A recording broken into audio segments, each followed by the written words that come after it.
Simplified Chaos, episode 150. Life is beautiful and full of chaos. And it can get slightly out of hand if that shit's not tamed. We're here to share how to simplify the little things to help you lead a more intentional life. This is Simplified Chaos.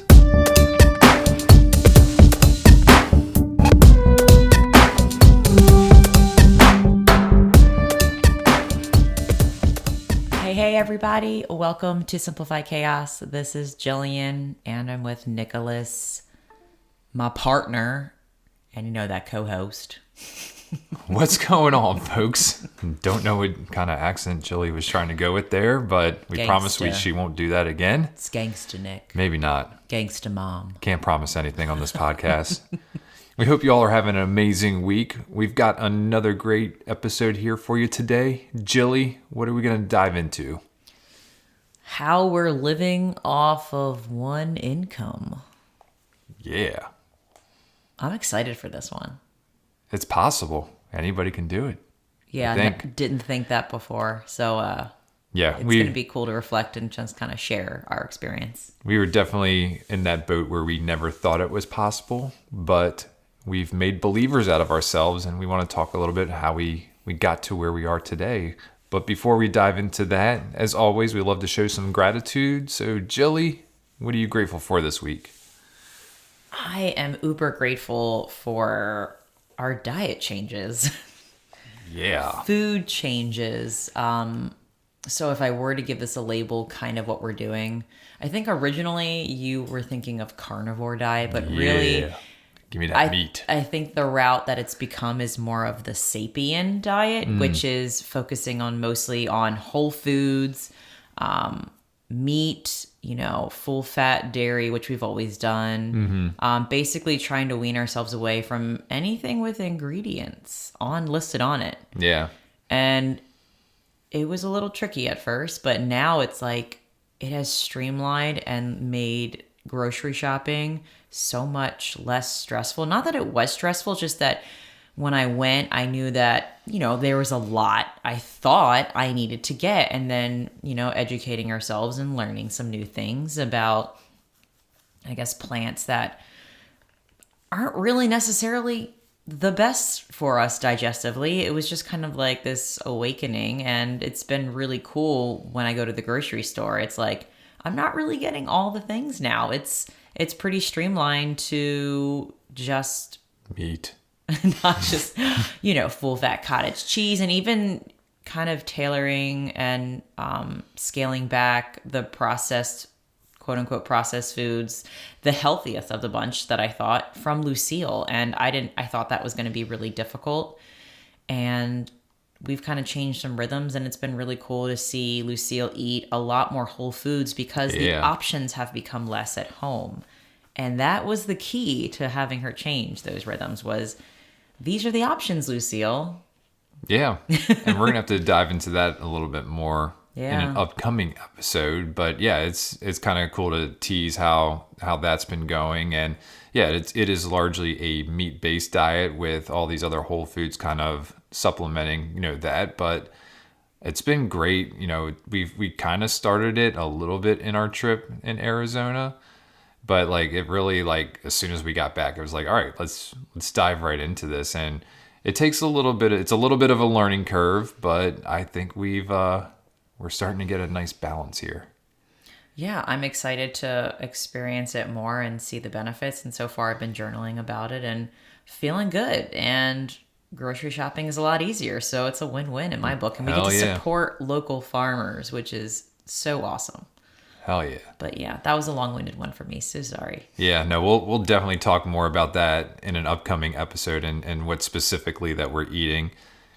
I'm grateful for, I don't even know how to describe it, but just Saturday night with the whole kind of separate date night / double date night, but not really kind of a date night kind of deal.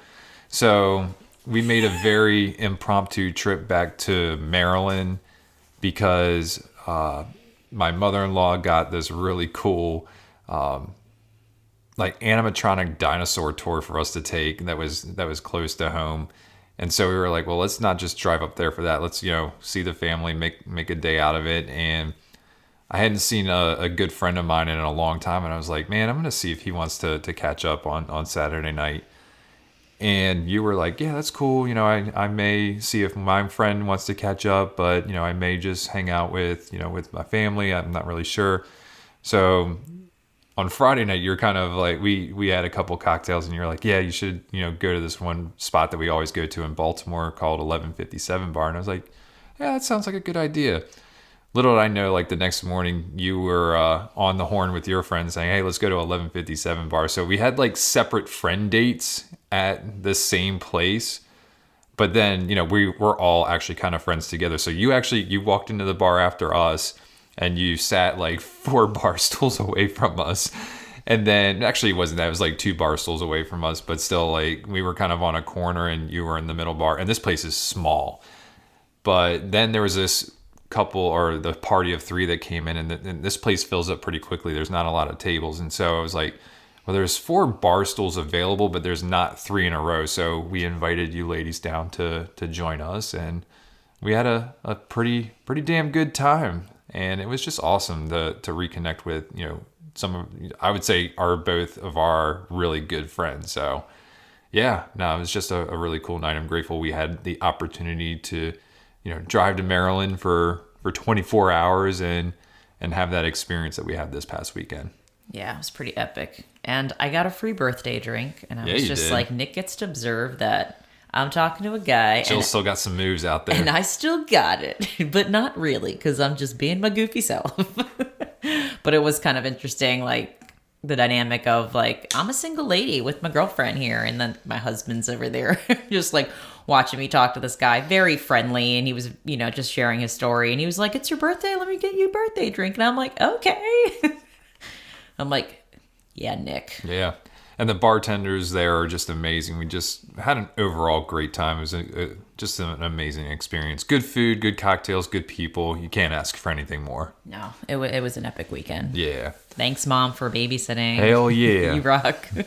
All right. So let's dive into this, Jilly. This is, we don't talk about money often, but I love talking about money. Like, that's one of my favorite things to discuss. And it's not like we have a shit ton of it. We have enough. No. But totally. It's one of my favorite topics to talk about. So how do you want to kick this one off here?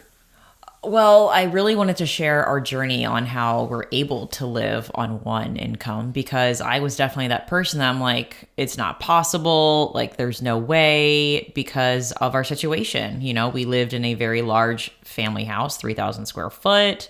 It was in Maryland. Cost of living was expensive, and we had a lot of bills to pay, and we had a lot of maintenance to do. And, looking at some of the debt we had when we first started and everything, it was just like, you could not even see that dream happening. And, I think it all started when that really simple step of just having that conversation of like, what do we value? And this was all when I was pregnant, and we talked about our values, and it was a lot of experiences and travel and good food and family and friends.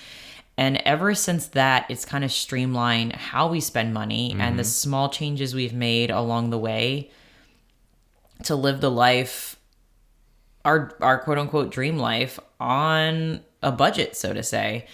And it doesn't feel like it's on a budget. No. It's just, and I wanted to share our story, and it may not be super detailed. We'll try to keep this, high level, concise. But I just wanted to share like the nuance of this topic, because I know some of you might hear that like, oh, they're living just off of the husband's income or the woman's income, and you're like, or the partner's income, whatever, gender. And some people may cringe and be like, I could never do that. Like, they must make a lot of money. And I'm here to tell you that it's a myth. And it could be the case, but for our story, it's not. Like, Nick makes a very good amount, but it's not like, oh my God, he's making like 200 grand. No wonder they're living on, off of one income. And our story is so not the case. I don't even make 6 figures. I'd love to make that, but I don't even make 6 figures. So no. And our story is very much so where it's been a long road to get here. It's been, I guess, maybe 5 years to kind of get where we are. Yeah, I mean, when we think about it, I think both you and I valued very early on is not having a car payment. Yeah. Like that was one of the biggest things that both you and I aimed for. And so it was very interesting. Like when you and I first got together, I don't remember if I had a car payment or not. No, I definitely didn't have a car payment when you and I first started dating, when I had the Scion TC. And then you definitely didn't either with your Civic. Was this Civic? Honda Civic SI. Yeah, SI. I'm sorry. But then like both of our cars were like at end of life right at the same time, just after we got married. And so I bought a used car and you bought a used car. And then you traded in your used car because you're like, I didn't, what's the point of having this large payment? I really don't understand the reason why I'm doing that. So you traded in and bought something even cheaper. And the nice thing about that was we were both able to pay our cars off relatively quickly because we both despise having that payment. We were just like, yeah, let's throw all our money at that and make sure that we don't have that bill anymore. Yeah, and there are so many factors to our story. Like we knew that we wanted to have less bills. I feel like most people do. Like I want less overhead of what I have to pay for, but we still want to live the life that we value. So our journey was definitely like, it's not black and white. It's not like these are the three things we did. It was very much like we kept making small changes to create the life where we didn't have a lot of financial responsibility. So we could, or responsibility in that it wasn't adding value to our life per se. Like it wasn't as fun to spend money on that. Like spending money to, pay for gas to mow your lawn. It's not that exciting to spend a lot of money on, yard work and maintaining all these, repairing a roof, like thinking of these big payments where it's like, we can't do A, B, and C because we have to pay for this for the house, or we have to do this for the house, or we have a car payment. So our goal was to cut as most of that stuff as we could. And it kind of unfolded where the biggest overhead was living in Maryland, where the cost of living is pretty high. Right. And our house. It wasn't just the house payment. It was everything that came with the house. It was a very large house. So there was a lot to keep up with and maintenance and that all. I don't think people sometimes, I definitely didn't see it. I should say my perspective. When you look at a house, it's like, oh, it only costs this much money. But really, it's so much more than that because of all of the things you have to do to keep up with the house and maintenance and roofs and HVAC systems and, all the other things that happen. So I think the biggest decision that we slowly got to was we sold our house and we picked an area that we fell in love with that the cost of living was cheaper. Yeah, no, we were always on the lookout for that kind of thing. And even when we were in the old house, like we did things to save on money.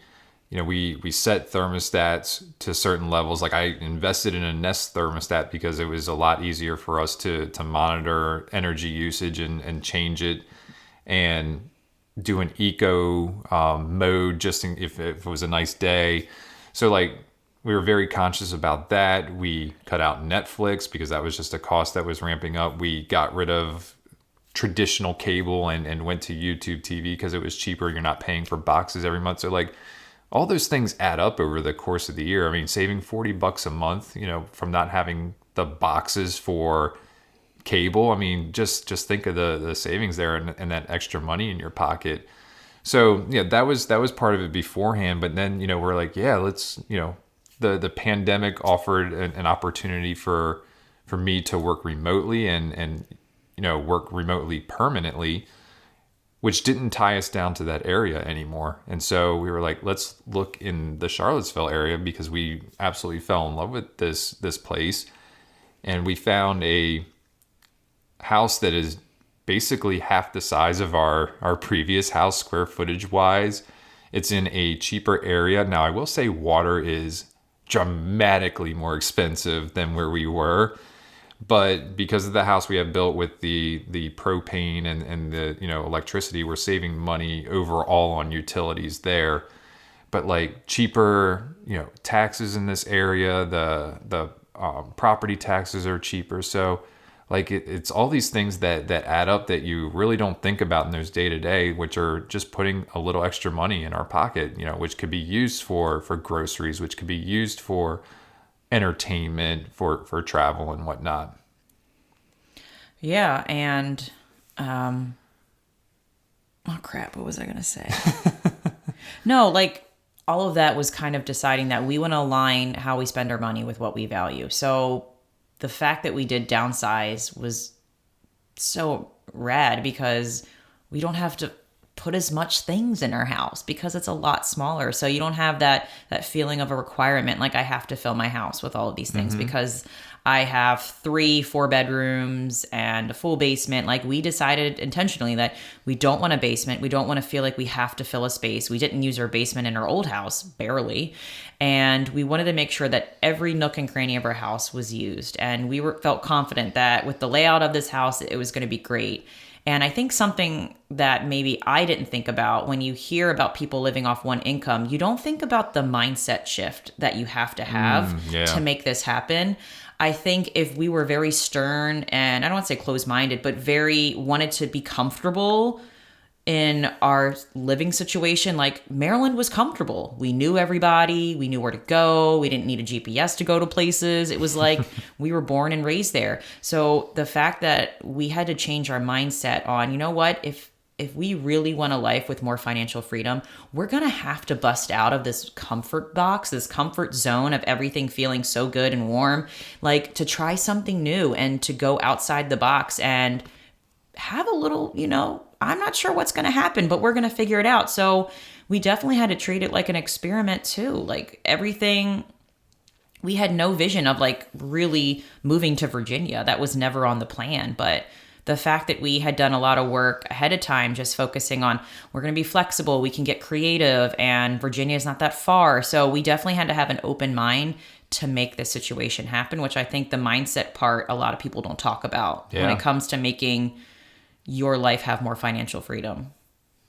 Yeah. And that's definitely a huge part of that. Like you said, this kind of came out of left field, but we've talked about this in previous episodes, especially the podcast from last year when we were going through the transition from moving from Maryland to Virginia, that, basically it just seemed seamless because we had done all these things to kind of prep us for this moment. Like everything just seemed like it was happening for the right reason. And I think a lot of that was because of our mindset and because of the budgets that we had set for ourselves prior to this. We were very conscious about where our money was going. So any change that you need to make, it all starts with a plan. And it's really understanding where your money is going, like currently. B, identify those areas that are wasteful. Like, look at your cell phone bills. And in some cases, you may be able to save $20, $40 by switching where your payment comes out of. Like if you're paying with a credit card, if you switch that over to coming directly out of your checking account, you may actually be able to save $30 to $40 a month. Like there is just a lot of things that you can, when you understand your budget and can see where your money's going and why it's going there. And if you can like dive in deeper on each one of those like utilities or anything like that to see if there's any ways to save money, you'll be amazed about how much that really kind of opens up over the course of the month. Then it's, really being mindful of when you're going out and how much you're spending. Are you spending money on lunch, or are you packing your lunch every day? Are you going out to dinner every night or every other night? Like there's all these changes that you can potentially make in order to really like bolster your income, but not only, and not to say that your income is going up, but just to have more money available to offer you that flexibility to make changes that align with your values. And, as Jill kind of opened up, like you getting pregnant with Lucille was like kind of the catalyst for a lot of the changes in our lives, for us solidifying our values, for us starting this podcast and really just kind of sharing our experiences throughout the way. But that plan started a long time ago, and which allowed us to make this shift and allowed us to do something else we value. And that is, educating our daughter and in a way that we want to do that. And so, homeschooling is very much on the table for us because we have this option, and we've made this,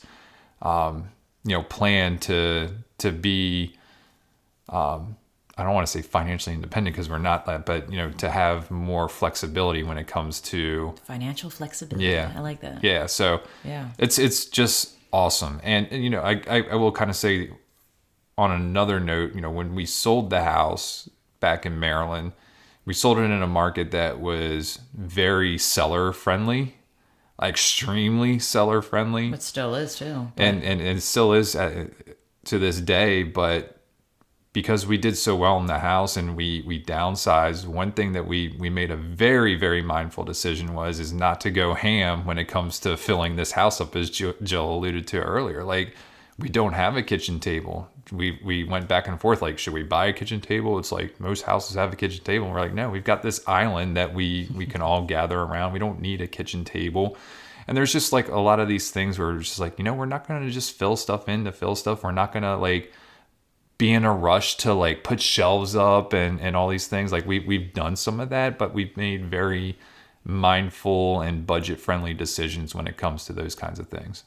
Yeah. And I think what helps make the bigger changes that if you do or decide not to make to have more financial flexibility, what does help is that kind of having a little safety net. So knowing that this was a possibility, like Nick and I were saving money. We're putting money into our retirement account. We hired a financial advisor. Like, we educated ourselves with Dave Ramsey and other financial advisors out there who were giving money about how to make good investments or how to save money or how to get out of debt. Like, this whole time, we were building like a safety net for our education in our minds and also in our bank accounts and in our investments. So that way, when this transition did happen, it didn't feel as scary because I had saved an emergency fund worth of money, because I was working full time. It's like, you know what?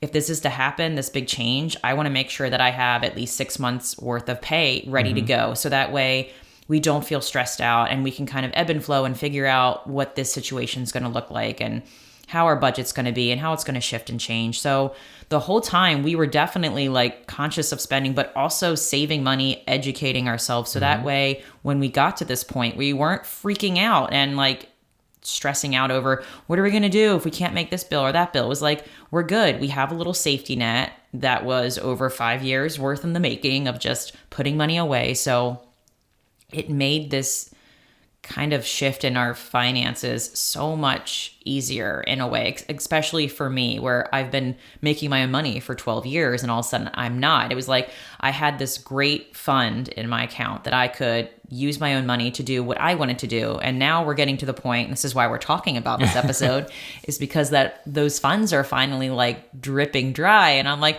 all right, Nick, like, now let's figure out what the next shift is going to be, because now I don't have any, I'm low on funds right now from my teaching days, and I may be picking up some side work, I may not. So we're kind of figuring out what the new flow is going to look like. But overall, like, we're living pretty comfortably and living the way we want and how we value, I think. Yeah, and that was all part of the plan is understanding that, we still have this money set aside for groceries and doing things. And so like, you definitely were like, we're going to figure this whole thing out, but like we are able to sustain on what we have. And, we will make adjustments as we see fit. We do look at our budget pretty often and just kind of make sure that we're all aligned here.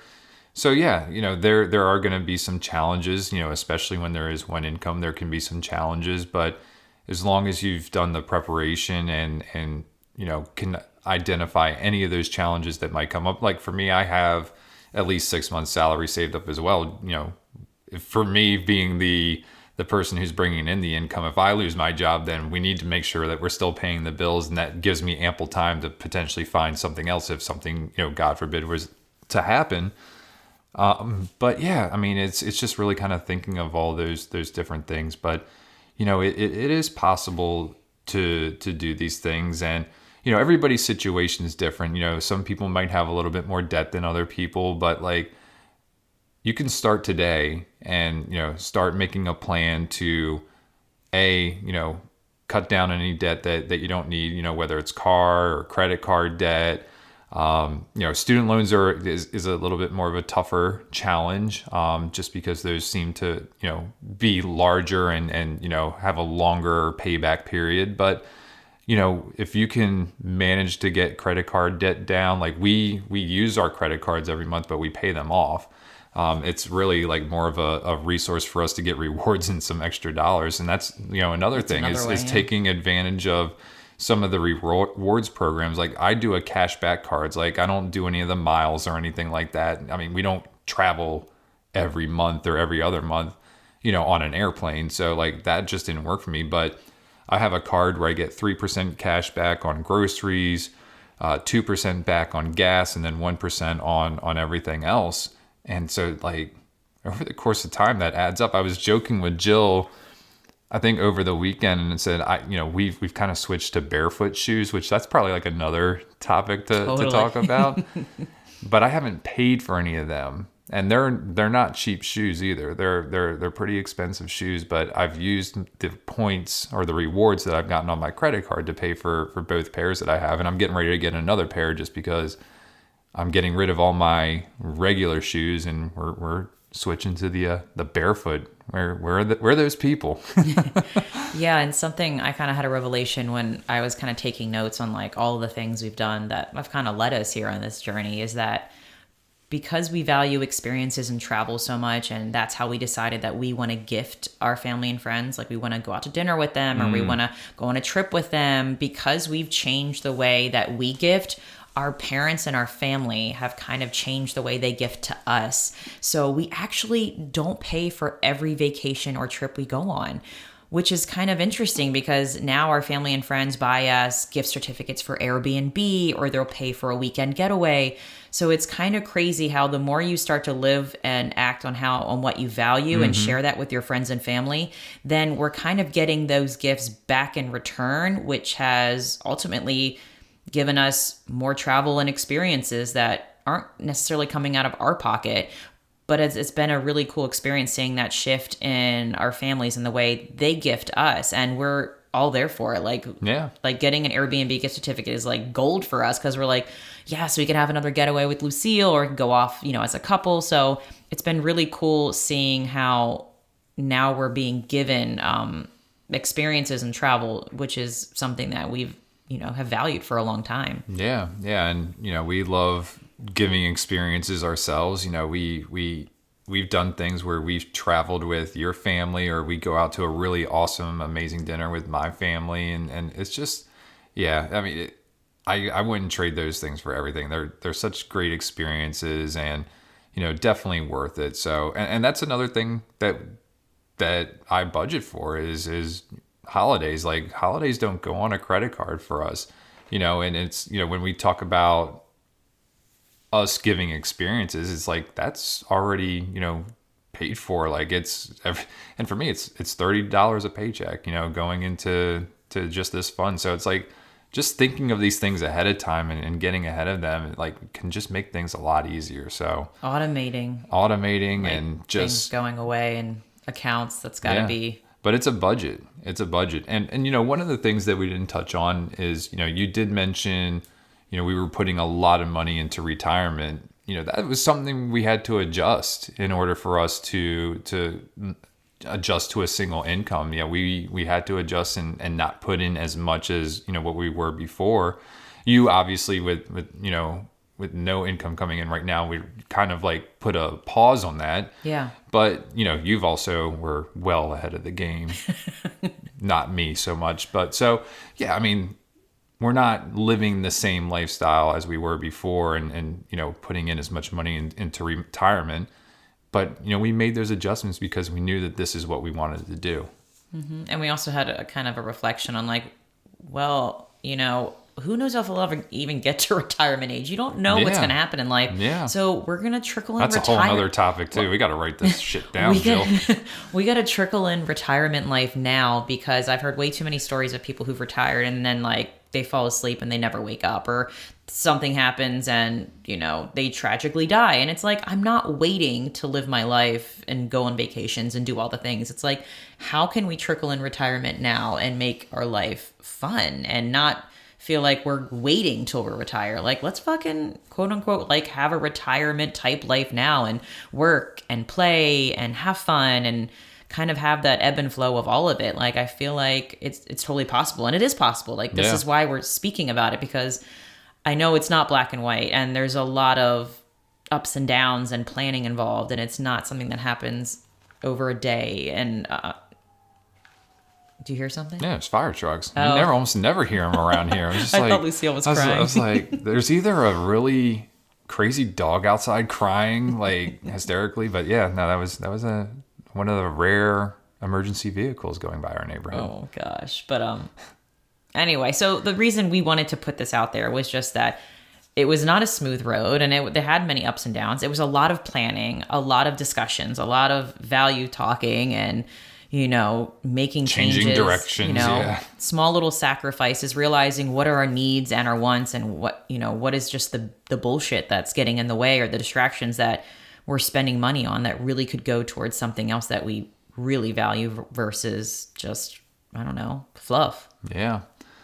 But yeah, no, we're here to say that it is possible. Everybody's path is different, but start by, making a plan and, ebb and flow as you need to, and make sure you have that end goal in sight. So yeah, anything else, Jill? Or one more thing is just, I think this was really big for my perspective and my journey, was just like not comparing your life to anybody else's. Yes. Huge. Because it's your life. It's going to be uniquely different, and it's going to be on your own terms or your own family's terms. So really being strong and bold in your decisions and knowing that this is what's best for your family, even though it may look unconventional or really, really different than everybody else's around you. I think the proof is in the pudding. If you're happy and you're thriving and you're loving your life, like, keep going in that direction. And,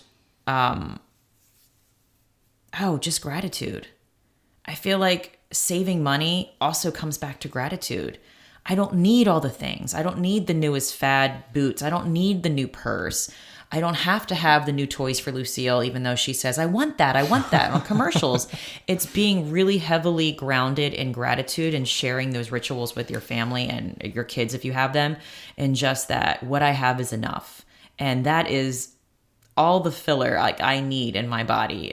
That just has helped us live a life so much fuller and more meaningful, just knowing that what we have is enough.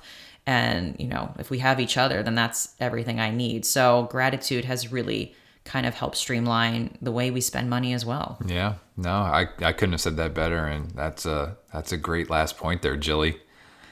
All right. Well, do you have some resources for our listeners today? I do. I found a blog post that was titled How We Afford to Live on One Income, and they just give some, I guess you would call them tips or pointers. Tips. And a lot of them align Just the tip. All right. The first one is see where you can spend more initially. Man, sorry. There's fire trucks out there. I don't know if they can hear it. There must be something going on here in old Palmyra. It's crazy. Yeah, I'm wondering if you can hear it on here. Yeah. Anyways, the tips. All right. So the first tip they have is to see where you can spend more initially in order to save long term. So some bills, such as car insurance, work out cheaper if you pay upfront annually, which I didn't know. Set aside some money each month to cover this cost for renewal each year, and you'll end up saving in the long run. Think of other places you can spend a little more on in order to save overall. Perhaps maybe buying in bulk some food items and storing them, or can actually reduce the cost. Perhaps a coffee machine will save you money on takeout coffee. Another tip they have is just that will save you a lot of money. Right? Holy crap. The other tip they have is to have clear financial goals. It doesn't matter if it's to reduce your working hours, become a housewife, pay off debt, buy a house, or save for the future. Know why you're doing it and keep that dream front and center in your mind. The next one they have is get comfortable talking about money with your significant other. That's huge. It doesn't matter who takes charge of the budget or who is quote unquote better with finances. It's different for every married couple, but you do need to be able to have frank discussions about what you spend and both know what you're working towards. And I think that was huge, just like communicating what we value and like what's our income, what do I like spending money on, like just normalizing the money talk early on. Yeah. And we've had that conversation before. Like you and I did a whole episode on why we have separate bank accounts. So it's crucial for us to have those conversations about money, about, when your account might be low or whatnot. It's just like, you have to have those conversations. I can't see into your, what's going on with you, and you can't see what's going on with mine, but we talk about this stuff, so you do get to see it. Like, how much money can I spend going out on a date tomorrow night? Like, that's a good question I should ask. $10. Hope you're going to 7-Eleven. Oh, God. Never. I used to love their nachos and cheese pump. You used to pump the cheese out of that machine when I used to go to the pool. Those days I felt really cool paying for like my own nacho lunch. Oh man, what was I doing to my poor body? Yeah. They have 2 more tips. Give yourself grace. You'll likely make a few mistakes here and there. Don't beat yourself up if you go over budget or forget to plan something in. It's a learning experience, and if you give up at the first hurdle, you won't get anywhere. Just pick yourself up and keep trying. That's right. And the last one they have is budget for what brings you joy. You don't have to give up absolutely everything fun in pursuit of financial freedom or financial flexibility. If a magazine, fresh flowers, or a houseplant is important to you, then put it on your budget. Then you can enjoy it with zero guilt knowing that it's accounted for. The important thing to remember is that real life and fun still needs to happen. It's just more, quote unquote, curated now. I like that. That's a good one. I like that one a lot. I liked they ended with that one. Yeah. Absolutely. Any quotes of the day there, Jilly? Yeah, I got a good one. Oh, give it to us. By Henry David Thoreau. I'm not sure if I'm pronouncing it right. I think it's French, and I'm probably pronouncing Henry it David Thoreau? Mm-hmm. Yeah. Is that right? I think that's it. All right. Here's his quote. I make myself rich by making my wants few. You think about it. If you have the mindset, I have what I need, I have what is enough, you could save a lot of money. By switching to Geico. Oh, jeez. I just you led set you to me that. up for that I one. did.